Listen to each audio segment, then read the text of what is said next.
Halo semuanya, di video kali ini kita akan membahas mengenai hubungan antara media, teori belajar, dan hukum kekekalan.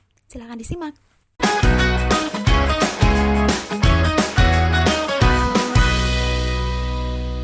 Sebelumnya saya akan memperkenalkan seorang ahli kejiwaan, namanya Jean Piaget dari Swiss. Ia meneliti mengenai perkembangan anak-anak di barat ya, di Eropa. Dari penelitiannya menghasilkan sebuah teori belajar yang diberi nama dengan teori perkembangan mental manusia. Kata-kata mental ini sebenarnya bukan mental secara kejiwaan ya, namun lebih ke intelektual dan kognitif. Teori ini mengemukakan bahwa perkembangan kognitif manusia itu tumbuh secara kronologis menurut urutan waktu tertentu berdasarkan usianya. Nah, keempat tahapan tersebut diantaranya adalah yang pertama adalah tahap sensori motor. Nah, tahapan ini terjadi ketika dari lahir sampai usia 2 tahun. Yang kedua adalah tahap praoperasi, yaitu sekitar umur 2 tahun sampai sekitar 7 tahun. Kemudian ada tahap operasi konkret dari 7 sampai 11 atau 12 tahun. Kemudian yang terakhir adalah tahap operasi formal, yaitu sekitar usia 12 tahun atau 11 tahun sampai dewasa. Nah, sebenarnya patokan umur-umur ini nggak pasti, karena setiap daerah, setiap negara itu pasti punya karakteristiknya masing-masing. Namun demikian, patokan umur ini bisa menjadi acuan. Kurang lebih sekitar usianya adalah seperti itu, walaupun nggak harus persis sama dengan yang dikemukakan oleh Jean Piaget. Mengetahui mengenai tahap perkembangan kognitif anak-anak itu juga akan membantu seorang dalam memilih dan menentukan media pembelajaran atau alat peraga yang akan digunakan. Inilah kaitan antara kenapa sih kita perlu mempelajari mengenai teori belajar dan media, dan nantinya kita juga akan belajar mengenai hukum-hukum kekekalan yang ada dalam pembelajaran matematika ya khususnya. Nah, hukum kekekalan yang akan kita bahas diantaranya itu ada 6, yaitu hukum kekekalan bilangan, hukum kekekalan zat, hukum kekekalan panjang, hukum kekekalan luas, hukum kekekalan berat, dan hukum kekekalan volume. Nah, keenamnya ini kita akan bahas satu persatu. Yang pertama adalah hukum kekekalan bilangan. Nah, hukum kekekalan bilangan ini bisa dikuasai oleh anak-anak yang berusia 5 sampai dengan 7 tahun. Contohnya kayak gini.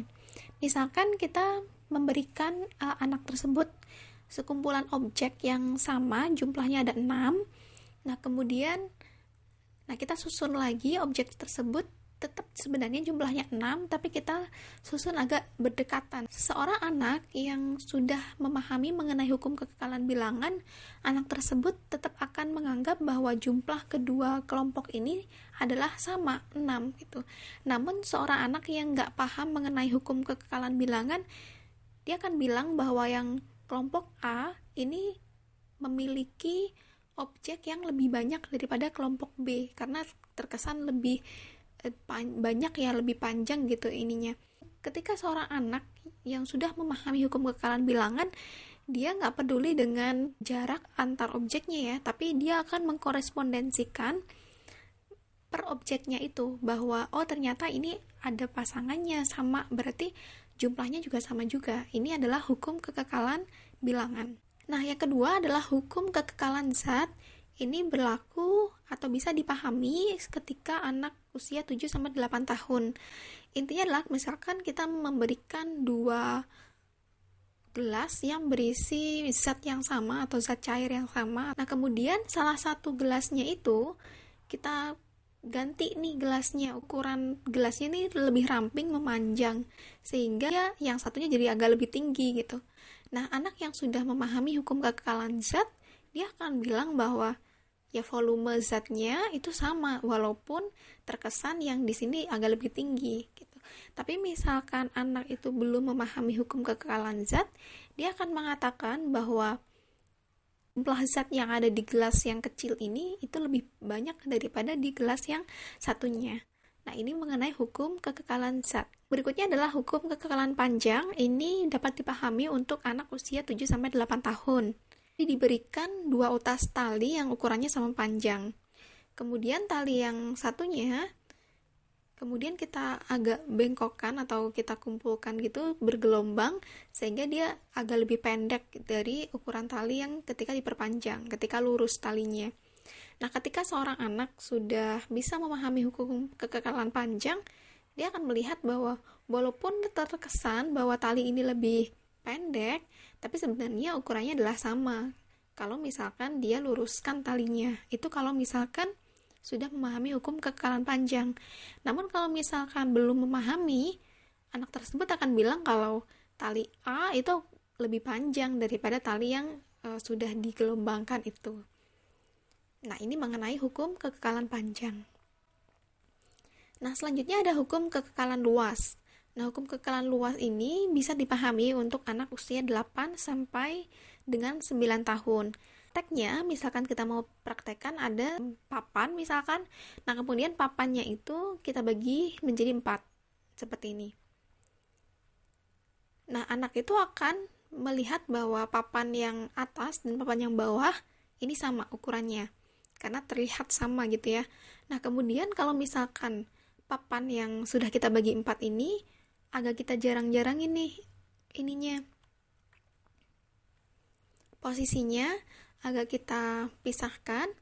Nah, kalau misalkan anak belum paham mengenai hukum kekekalan luas, maka dia akan menganggap bahwa luas daerah yang di bagian kotak yang jaraknya lebih lebar ini lebih luas daripada yang kotak yang pertama atau kotak yang kedua gitu. Padahal sebenarnya sama gitu, cuman jaraknya aja yang berbeda. Tapi kalau misalkan anak sudah paham mengenai hukum kekekalan luas, nah, mereka akan bilang bahwa luasnya tetap sama aja walaupun jaraknya juga berbeda atau berjauhan. Nah, ini mengenai hukum kekekalan luas. Nah, selanjutnya adalah hukum kekekalan berat. Konsepnya sama dengan hukum kekekalan luas. Ini bisa dipahami oleh anak usia 9 sampai 10 tahun. Jadi kita punya 2 batu dengan ukuran berat yang sama. Satu batunya dihancurkan menjadi kepingan kecil-kecil batu. Nah, ketika anak belum mampu memahami kekekalan berat, dia akan bilang bahwa batu yang serpihan kecil itu dia lebih ringan daripada batu yang utuh. Padahal batu yang serpihan kecil itu kan diperoleh dari batu yang utuh gitu. Jadi dia belum memahami mengenai hukum kekekalan berat.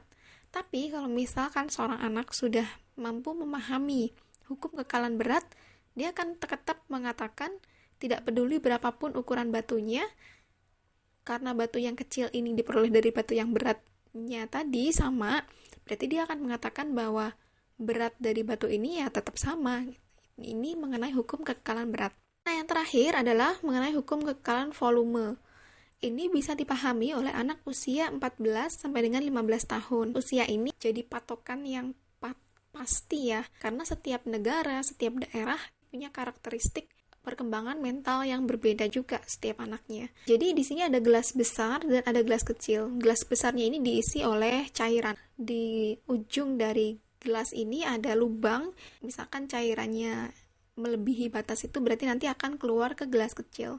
Dilakukan adalah sebuah batu dimasukkan ke dalam gelas tersebut. Kalau misalkan batu dimasukkan, volume airnya meningkat, kemudian kelebihannya ini akan mengalir ke gelas yang kecil.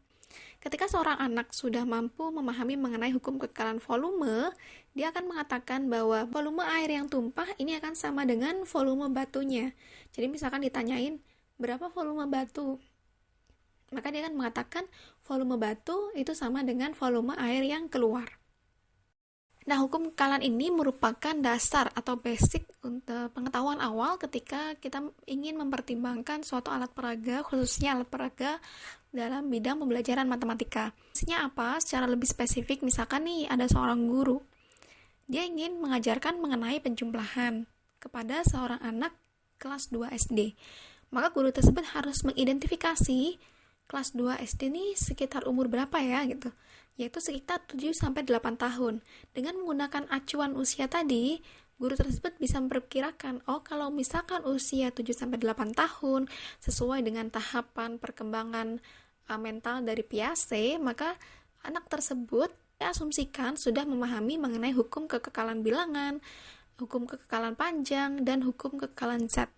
Dengan demikian, guru tersebut ketika ingin membuat suatu alat peraga atau media pembelajaran terkait penjumlahan, guru tersebut bisa mengaitkan dengan hukum kekekalan bilangan, panjang, dan zat. Nah, ini salah satu alasan mengapa pentingnya untuk mengetahui bagaimana perkembangan mental peserta didik atau siswa sebelum melakukan tindakan atau proses pembelajaran. Oke, sekian untuk video kali ini. Semoga teman-teman bisa mengambil manfaat dari video kali ini. Terima kasih.